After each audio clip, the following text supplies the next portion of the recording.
Hello students, मैं आपका दोस्त आर के सिंह।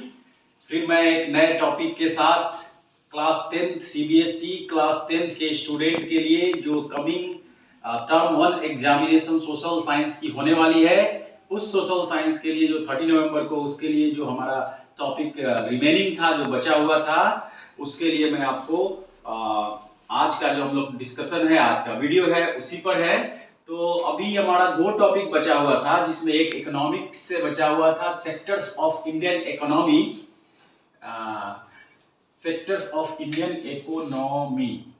एक मिनट, एक और दूसरा एक और हमारा ज्योग्राफी से बचा हुआ है, वाटर से रिलेटेड है, यानी वाटर में जो हम लोग डैम्स के बारे में। तो आज दोनों वीडियो आपको मिल जाएगा।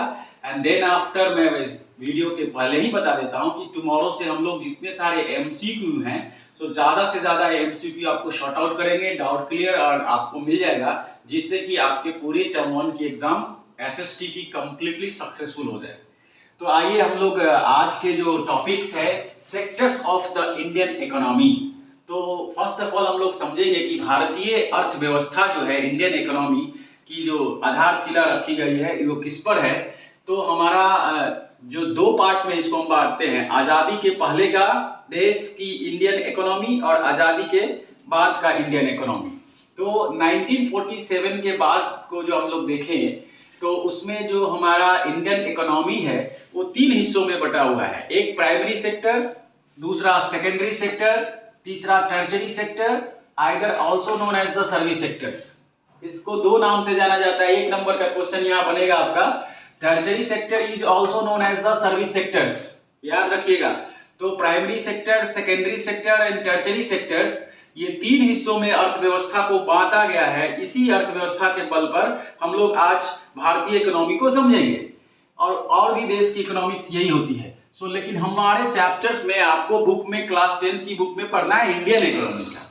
तो सबसे पहले मैं बता दूं कि भारत गांव का देश है, रहा है, पहले से भी है। भारत की 2/3 आबादी गांव में निर्भर करती है। The countries of the Indian living in the villages. तो 2/3 आबादी गांव में रहती है। और मुख्य जो पेशा हमारा 1947, यानी आज से कम 50 इयर्स बैक जाइए, तो 50 इयर्स बैक जाने में आपका प्राइमरी सेक्टर्स जो है वो सबसे ज्यादा इंपॉर्टेंस है। तो आप समझ सकते हैं कि मैं किसकी बात कर रहा हूं। अगर I am talking about the primary sector, तो प्राइमरी सेक्टर्स में जो होगा, ये मैंने इस डॉट में लिखा आपको, प्राइमरी सेक्टर, एसईसी सेक्टर्स, तो it will comes under the agriculture, मतलब कृषि सबसे इंपॉर्टेंट है। देन एनिमल हस्बेंड्री, एनिमल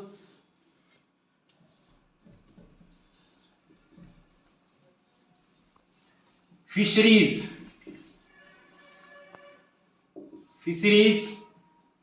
और माइनिंग्स, MINING। तो ये सारे प्राइमरी सेक्टर्स में होते हैं। यानी मुख्य रूप से हमारा जो मेन पेशा है वो agriculture, completely based on the primary sectors. Animal husbandries में आ जाता है आपका जो मवेशी पालन है, उस मवेशी के लिए पूरा का पूरा एनिमल हस्बेंड्रीज है आपका। उससे दूध से जो होने वाली डेयरीज फार्मिंग के जो डेवलपमेंट है, ग्रोथ है, उस पर आधारित है। मछली पालन है, माइनिंग्स हो गया। उसके साथ साथ मैं बता दूं कि पोल्ट्री फार्मिंग है। तो कंप्लीटली हमारे देश की जो प्राइमरी अर्थव्यवस्था है इस कृषि पर आधारित है। और जैसा कि हम जानते हैं, और कल के वीडियो में भी मैंने बताया था आपको, कि कृषि व्यवस्था जब हमारा ग्रीन रिवॉल्यूशन हुआ, उसके बाद की स्थिति हमारे देश की इंडियन इकोनॉमी चेंज हुई हरित क्रांति के बाद, जो 1962 में डॉक्टर MS स्वामीनाथन के द्वारा ये इसको चेंज किया गया। तो प्राइमरी सेक्टर आ जाता है आपका, पहला ये हो गया। दूसरा हम आते हैं सेकेंडरी सेक्टर में। सेकेंडरी सेक्टर की जो स्थिति है, और फिर मैं जब कंपेयर करूंगा तीनों को, तो मैं आपको बताऊंगा कि अभी की स्थिति क्या है। Secondary sector completely is having the, यहाँ आपका प्राइमरी सेक्टर हो गया। और दूसरा अगर हम बात करते हैं secondary, SECONDARY, secondary sector completely manufacturing, CTURING, ये पूरा का पूरा मैन्युफैक्चरिंग होगा। यानी पूरी जो अर्थव्यवस्था सेकेंडरी सेक्टर को रख दिया गया है उत्पादन में। लाइट हो, सॉरी लाइट बोल रहे हैं, फैन हो, मोबाइल्स हो, any kinds of the manufacturing, chairs की मैन्युफैक्चरिंग हो, आयरन स्टील्स की हो, ऑटोमोबाइल सेक्टर्स हो, ये सारे मैन्युफैक्चरिंग है सेकेंडरी सेक्टर्स में। और तीसरा जो है यहाँ पर टर्शरी सेक्टर्स की और सर्विस सेक्टर्स की बात कर रहे हैं। इट इज वेरी इंपॉर्टेंट जो है सर्विस, यानी जो हमारा प्राइमरी सेक्टर्स और सेकेंडरी सेक्टर्स को जो सर्विसेज दी जा रही है, specially for the secondary sectors को, ये इसी पे आधारित है। तो tertiary sectors comes under the information technology, bankings, transportation, याद रखिएगा। तीसरा जो है आपका ट्रांसपोर्टेशन, ट्रांसपोर्टेशन जो है वो हो गया आपका बैंकिंग टेलीकम्युनिकेशन। तो आप आईटी, इंफॉर्मेशन टेक्नोलॉजी को भी इसमें रख सकते हैं। इंफॉर्मेशन टेक्नोलॉजी मतलब सूचना एक दूसरी जगह से दूसरी जगह आदान प्रदान होना। तो इस स्थिति में हमारा सर्विस सेक्टर्स है। अब मैं आपको तीनों को कंपेयर करने जा रहा हूं, comparing the three sectors according to your the NCERT book in given in your class 10। तो primary sector, secondary sector, how it's compare. Suppose मान लीजिए कि सेकेंडरी सेक्टर्स में हमारा टेक्सटाइल है, कपड़े का उत्पादन है, हम कपड़े पहने हुए हैं और इस कपड़े के लिए रॉ मटेरियल कहां से मिलेगा? रॉ मटेरियल हो जाता है, थ्रेड हो जाता है, कॉटन। कॉटन जो आएगा आपका ये प्राइमरी सेक्टर से आएगा, कृषि से आएगा, यानी खेती सबसे ज्यादा इंपॉर्टेंट हो गया इस सेकेंडरी सेक्टर्स के लिए। उसके बाद अगर मैं कह दूं कि आपको आयरन एंड स्टील की चाहिए तो माइनिंग्स, आयरन और लोहे के लिए जो डस्ट होगा उस लोहे के डस्ट से ही और एल्युमिनियम वगैरह से मिला करके आप स्टील बनाएंगे, तो ये सेकेंडरी सेक्टर्स के लिए ये। उसके बाद आपको बहुत सारी ऐसी चीजें जो बनती है सेकेंडरी सेक्टर में उत्पादन होता है, पूरी डिपेंडेंस है आपके प्राइमरी सेक्टर्स पर। तीसरा जो है टर्शरी सेक्टर्स यानी service sectors, it is completely based on the secondary sector. यानी आज के 1947 के बाद मैं बता दूं तो 1980 की स्थिति देखा जाए इंडिया में, तो टर्शरी सेक्टर उसके पहले की स्थिति में उतना डेवलप नहीं था, उतना यूज में नहीं था। लेकिन अभी टर्शरी सेक्टर यानी सर्विस सेक्टर्स बहुत इंपॉर्टेंट रोल अदा करता है। हाउ? सपोज मैं आपको एक छोटा सा एग्जांपल देता हूं। आपने समझ लीजिए कि वॉल फैन आपने परचेज किया, ये एग्जांपल पहले भी दिया था, आपको जल्दी समझ में आ जाएगा इसलिए बताता हूं। तो वॉल फैन आपने परचेज किया, ओरिएंट कंपनी की वॉल फैन है, और वो जो वॉल फैन आपने किया, एक 1 ईयर के लिए आपको वारंटी मिल गया, और आपने उसको कुछ प्रॉब्लम आ गई विद इन 1 मंथ 2 मंथ में, आपने कस्टमर केयर को, दुकानदार को गया, भैया ऐसा ऐसा है। दुकानदार ने कहा सर आपको ये नंबर है कस्टमर केयर का, इस पर लगाइए, आपको होम सर्विस मिलेगी, घर पर आकर के इंजीनियर मैकेनिक इसको ठीक करके जाएगा। उसमें क्या हुआ, यानी आपको जो एसएमएस आ गया, कॉलिंग आ गया कि आपके यहाँ मैं आऊंगा इतने बजे, किसी कारण से जो भी हो उस कंपनी का मैकेनिक्स आपको सेम स्पेसिफिक टाइम पर नहीं आया, नहीं आने के कारण, और अगले दिन 1 घंटा लेट, या 24 आवर की जगह पर वो 48 आवर्स 74 आवर्स में आया। उसके बाद आने के बाद पता चला कि उसमें कुछ पार्ट्स भी लगने वाला था, वो पार्ट्स भी नहीं लाया है, तो आप किसी तरह से वो कहा सर 1 दिन और टाइम दे दीजिए। यानी कंप्लीटली जो बात हम कर रहे हैं सर्विस की बात कर रहे हैं। आपने प्रोडक्ट खरीदा बहुत अच्छा, लेकिन उसकी सर्विस में डिले हो रही है, तो माइंड में क्या हो गया, किसी तरह से बन गया, बनने के बाद वो सर्विस देकर गया। अगले बार दिमाग में मेरा कॉन्सेप्ट बैठ गया माइंड में कि नहीं नहीं नहीं, ये कंपनी ठीक नहीं है, ये हमें सर्विस ठीक नहीं दे रही है, नाम बहुत बड़ा है लेकिन इनका काम ठीक नहीं है। तो क्या करेंगे आप, जब नए फैन और खरीदना चाहेंगे, आपके कोई रिलेटिव खरीदना चाहेगा, कहीं और संस्था में बात चलेगी, कहीं भी बात अपने दोस्तों में बात कीजिएगा, तो कहिएगा ए भाई ओरिएंट फैन मत लेना, क्यों? सर्विस एकदम बकवास है। तो सर्विस बकवास है, यही सर्विस जो है इस सेक्टर्स को प्रभावित करता है। यानी tertiary sector and primary sector, sorry, and service sector and tertiary sector, जो दो नाम हैं इनके, it's completely effect on the secondary sector, यानी सेकेंडरी सेक्टर को पूरी तरह से प्रभावित करता है, उनका प्रोडक्शन स्लो हो जाएगा। If you will take the any in Indian economics right now, any production, any organisation, service is very important role. मैं अगर आपको 50 साल पीछे ले जाऊं तो भारत गांव का देश था, इसलिए प्राइमरी सेक्टर इंपॉर्टेंट थी। इट्स ओके, सीड्स चाहिए, क्रॉप्स चाहिए, हमें अनाज चाहिए खाने के लिए, आज भी वो रहेगा। लेकिन अभी की स्थिति में जिस तेजी से जनसंख्या बढ़ी है, 21वीं शताब्दी में डिजिटल लाइफ जो चल रहा है, जैसे मोबाइल का एग्जांपल ले लीजिए, लैपटॉप का एग्जांपल लीजिए, इस कोविड-19 काल में, कोरोना काल में सबसे ज्यादा अगर डिमांडेबल चीज हुई है तो वो है मोबाइल और लैपटॉप। घर बैठे आप जैसे आज पढ़ रहे हैं, हमसे कनेक्ट हो रहे हैं, पहले भी आप किसी न किसी से कनेक्ट हो रहे होंगे, पढ़ते होंगे, तो उसके लिए इसका श्रेय जाता है। आईटी सेक्टर्स है ये, तो बैंकिंग सेक्टर्स है, ट्रांसपोर्टेशन है, जितने सारी प्रोडक्ट्स जो है मैन्युफैक्चरिंग सेक्टर्स के एक प्लेस से दूसरे प्लेस में जाने के लिए, उसके लिए इस हिसाब से यहाँ पर इसका इस्तेमाल होता है। तो ये कहा जाए कि पूरी की पूरी सर्विसेज जो है सेकेंडरी सेक्टर्स की अगर बेहतर नहीं मिली तो उस हिसाब से लोगों को दिमाग में होगा कि नहीं नहीं ये प्रोडक्ट को चेंज कर दिया जाए। तो आज के समय में आपको जो भी है बैंकिंग की सुविधाएं हैं, पैसा आपको बैंक जाने की जरूरत नहीं है, घर बैठे ट्रांजैक्शन हो जानी चाहिए, नेट बैंकिंग है और भी बहुत सारे ऐप्स है, फोन पर ही सारा चीज हो जा रहा है। तो टेलीकम्युनिकेशन हुआ कि नहीं हुआ इंटरनेट का इस्तेमाल करके। तो सर्विस सेक्टर्स खासा प्रभावित किया है प्राइमरी और सेकेंडरी सेक्टर्स को। प्राइमरी सेक्टर्स में भी जितने सारे प्रोडक्ट हम लोग अगर कृषि में भी आज के डेट में कहें, किसान कॉल सेंटर क्या है, ये घर बैठे ही आप पूछ लेते हैं कि ये हमें खेती करनी है, इस प्रकार की हमारी मिट्टी है, यहाँ मिट्टी की जांच करानी है। अब वो किसान के पास, उस साइंटिस्ट के पास वहां जाने की जरूरत नहीं है, आपको आइडिया वहीं से आ जाता है, मिट्टी गया, मिट्टी की जांच होकर के भी आ गया। तो कहीं ना कहीं ये फिर से यही बात हो गई, सर्विस सेक्टर इज ऑल्सो प्रभावित कर रहा है प्राइमरी सेक्टर्स को। So this is called the comparison of the all three tech sectors in India. अब मैं बता देता हूं कि हमारे यहाँ जो ग्रोथ है, इकोनॉमी का ग्रोथ हमारे कंट्री का, इसमें ये दो चीज बहुत खासा प्रभावित किया है, ऑर्गेनाइज्ड एंड अनऑर्गेनाइज्ड सेक्टर्स।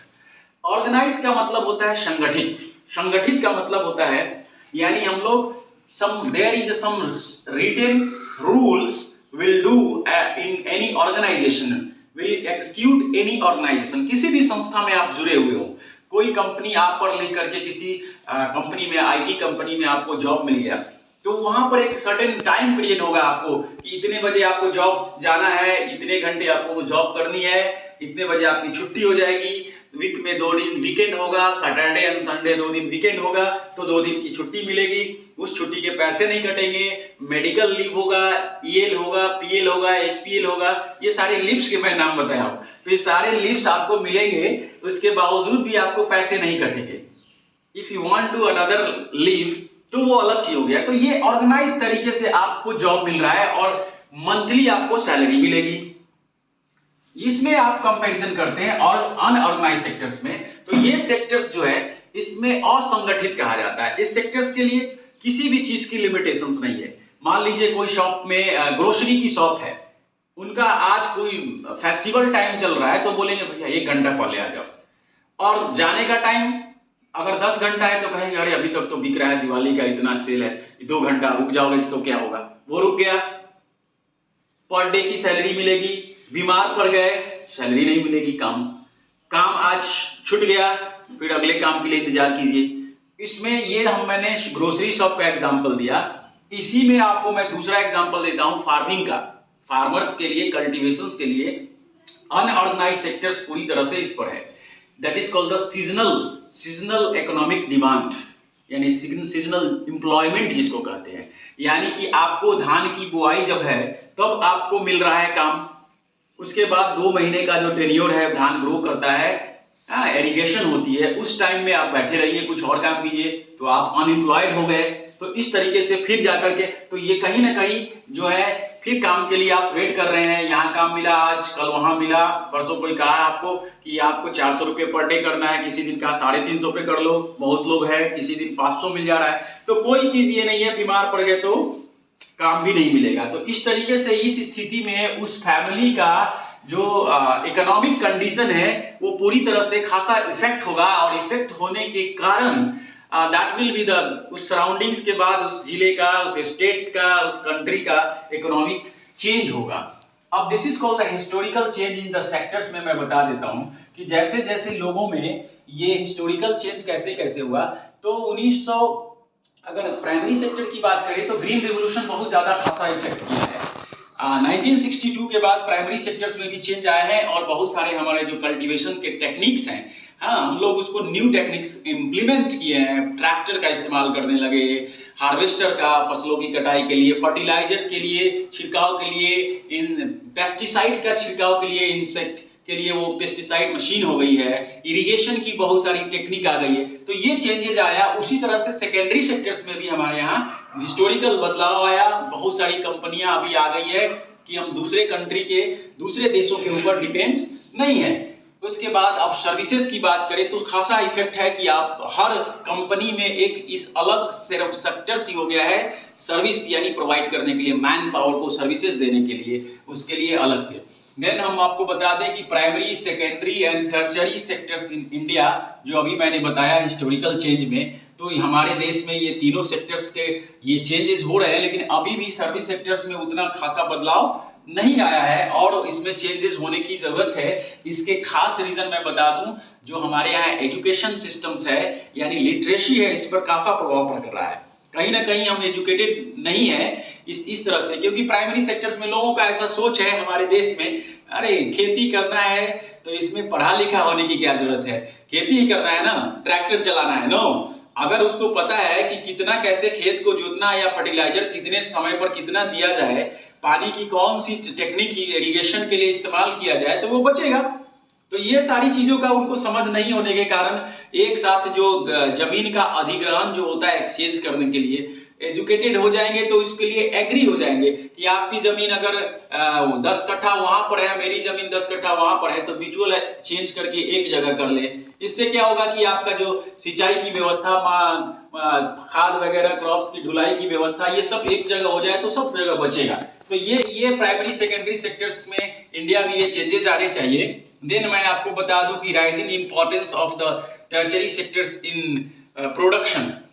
तो टर्शियरी सेक्टर्स का बहुत खासा प्रभाव हुआ है। कोई भी संस्था हो, स्कूल हो, कॉलेज हो, बैंक्स हो, रेलवे स्टेशन हो, पुलिस स्टेशन हो, सब जगह लोगों को चाहिए, एक ही वर्ड आता है आपके मुंह पर, सर्विस बढ़िया नहीं है।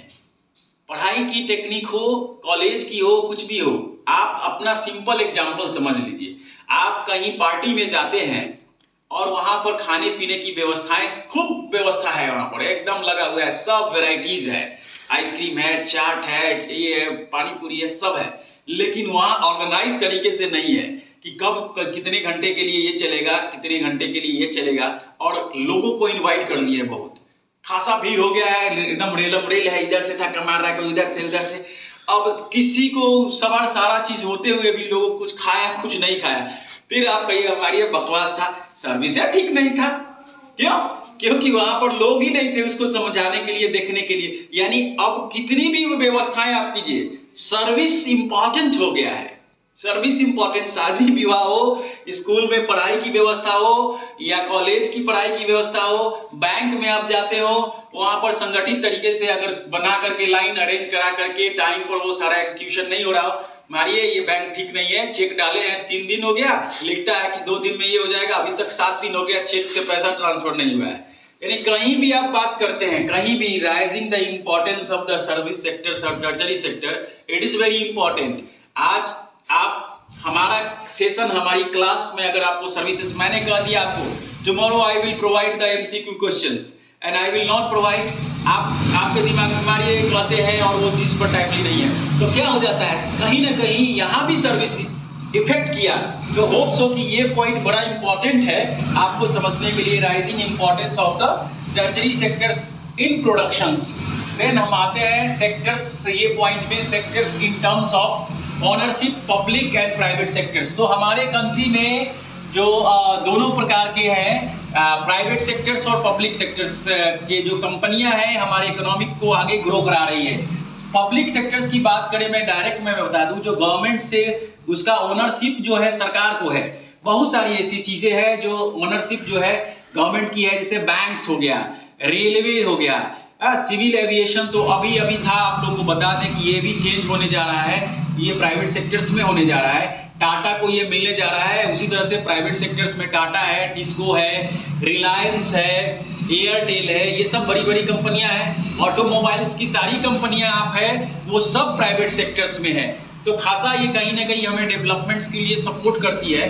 अब मैं आपको बता दूं कुछ पब्लिक सेक्टर्स के लिए, तो SAIL, steel authority of India, SAIL ये सुने होंगे, स्टील अथॉरिटी ऑफ इंडिया, ये जो है ये भी यहाँ हमारे यहाँ SAIL steel authority of India जो है लिमिटेड है, ये हो गया है। और भी बहुत सारी कंपनियां हैं जो बहुत सारे तो बंद हो गए कंपनियां, तो बहुत सारी हमारे गवर्नमेंट सेक्टर्स की कंपनी है जो हमारे देश की इकोनॉमी को ग्रो करने में मदद करता है। और लास्ट पॉइंट मैं बता दूं कि इस बुक से आपसे रिलेटेड है, वो है आपका मनरेगा।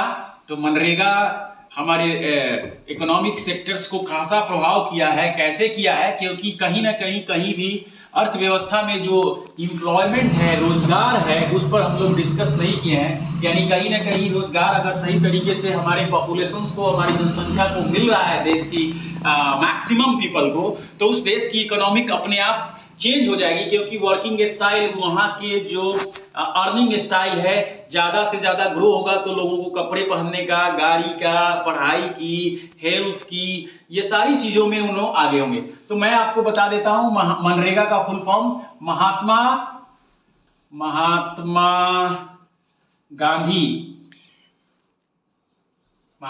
Gandhi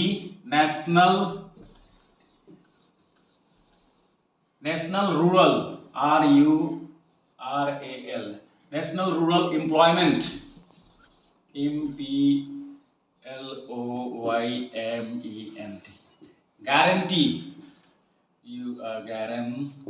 guarantee act. अब ये मैं आपको यहाँ पर एक चीज बता दूं, ये इसको माइनस कर दीजिए।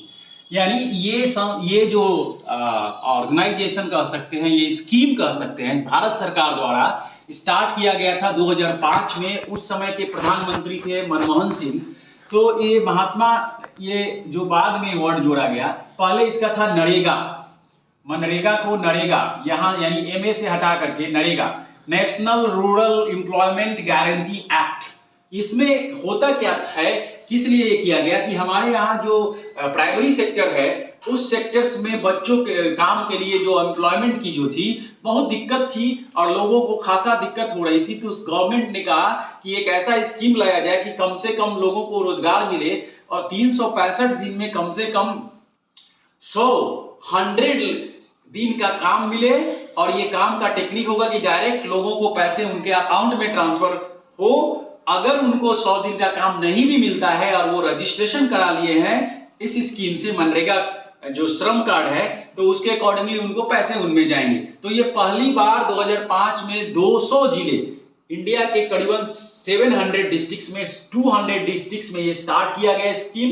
बाद में चलकर नरेगा का नाम ऐड कर दिया गया Mahatma Gandhi national rural employment guarantee act, क्योंकि भारत जो है गांवों का देश है और महात्मा गांधी जो हमारे देश के राष्ट्रपिता हैं वो गांव से बिलोंग करते हैं। ऐसा उनका मानना था कि भारत की आत्मा गांव में निवास करती है। तो ये डायरेक्ट स्कीम गांव में जाना चाहिए। रूरल मतलब गांव होता है। ये नेशनल स्कीम है, ये पूरे देश के डिस्ट्रिक्ट्स में ये इंप्लीमेंट है। तो इसके अकॉर्डिंगली हम समझ सकते हैं कि आपको ऑल टॉपिक्स हम लोगों ने कवर किया है। Still you have any kinds of the doubts in this topics in the sectors of Indian economy, तो हम लोग आगे आप कमेंट बॉक्स में देंगे तो उसको हम I will clarify, I will just support you.